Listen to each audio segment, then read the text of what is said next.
Hello, this is Julian with Coffee Reviews, and today we'll be reviewing the Wuri Natural Processed Ethiopia from Middle State Coffee. And there's the cup right there. And they do have generic cups, so the sleeve will have to suffice. But Middle State, based out of Denver, Colorado, and they're a coffee roaster that has appeared on the channel one time before, as we did another singular cup review of one of their coffees.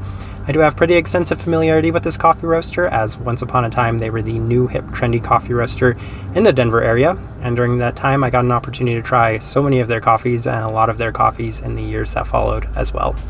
One thing I've always admired about this business is their marketing, as they have some of the nicest bag designs I've seen from any coffee roaster, and they have one of my favorite shops in the Denver area, which is their one location off Santa Fe Drive, the location I am currently at.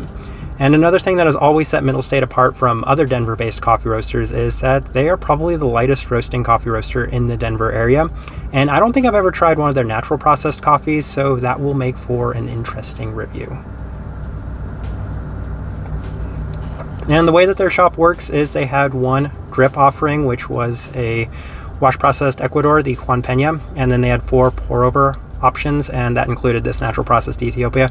Made for a very easy decision. As mentioned, I'd never tried one before. Their roast profile, I'll go American light for it. As mentioned, it's much lighter than typical for a lot of American coffee roasters. With all of that out of the way, let's go ahead and start discussing this coffee.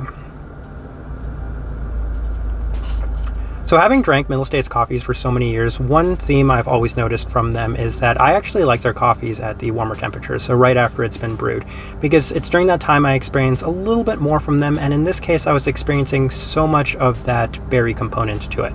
So definitely on that mixed berry side of things, and you could definitely tell it was a natural from that first impression, and there was a secondary citric component to it. As the cup has cooled down though, you've definitely seen the citric aspect of this cup really ramping up. And that's been another theme with Middle State's coffees, is that they can be really high on the acidity. As it cools down, the acidity as a whole really skyrockets and ramps up, and it doesn't quite have that same sort of blueberry, mixed berry vibrancy as it did from the initial impression. It gets to a point where it's so citric and acidic that you could actually mistake it for a wash processed coffee. First half of this coffee, definitely natural-like, and then second half, I'm like, this is really skewing heavily on the citric side of things. All right, let me go ahead and put up the tasting wheel so you can see what you're getting. All right. And we have 3 level 5s, so we must address those, of course. The acidity, the citrus, and the finish. And I'm going to lump those all in together because that's what the finish is. It's a very strong citric acidity to it. As I kind of mentioned, first half of the coffee, it's not anywhere near as dominant and vibrant in this cup. I would still score it at a level 4, but as the cup cools down, you definitely feel so much of it in this cup, and it really dominates any other aspects that's coming from it, including what was once a pretty strong and pronounced berry components to it. That definitely is dialed back the more this cup does cool down.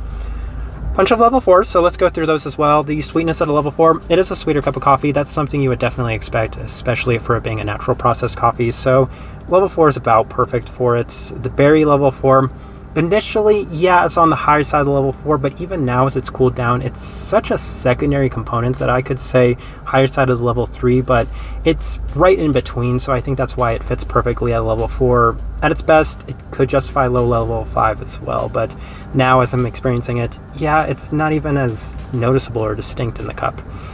Some level 3s, let's see here, saltiness, yeah, that's going to be from the citrus. The bitterness, it's also going to be from the citrus, very lemon forward cup, so it's a citric bitterness to this cup. And then the cleanliness at a level 3. I actually think that's pretty good for a natural processed coffee, and even when it did have a little bit more of the natural like fermentiness to it, it wasn't overly pronounced, so even then I would say on the slightly higher side of level 3, so cleaner for a natural in general. Saltiness level 3, already addressed that. And then I think the only other thing really worth addressing in this tasting wheel is the body, which is a level 2. Just lighter bodied in general, but I don't think that there's too much worth discussing in that. Alright, so my overall thoughts and impressions of this coffee, it's very much in line with my impressions of Middle State, and this has always been my impressions of Middle State, is I don't love acidity, and the strong acidity that I get from almost all of their coffees is why they're not necessarily one of my favorite coffee roasters in Denver. This is another example of that, because the citric acidity really does seem to dominate some other aspects of this coffee.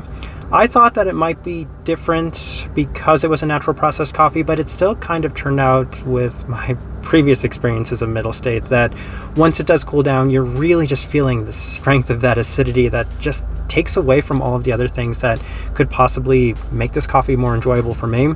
It does have a little bit more sweetness, a little bit more complex of a sweetness as it cools down, thinking like a candied sweetness, but even then it's one of those things where you only experience it after the very long lasting citric acidity that I'm still tasting from that last sip I had and will probably be tasting for a while after.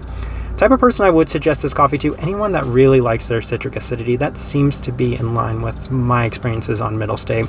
That would be a good fit, but on the initial stages it had some nice, cleaner, natural aspects, which was a huge positive, and I wish that could have carried out throughout the duration of this coffee, because I would have had so many positive things to say about it if it remained a cleaner, natural processed blueberry, because that's a really nice aspect to coffees in general, and sort of a lost art that I don't experience from too many coffees these days as it is. I think for the most part, I'll leave this review at that.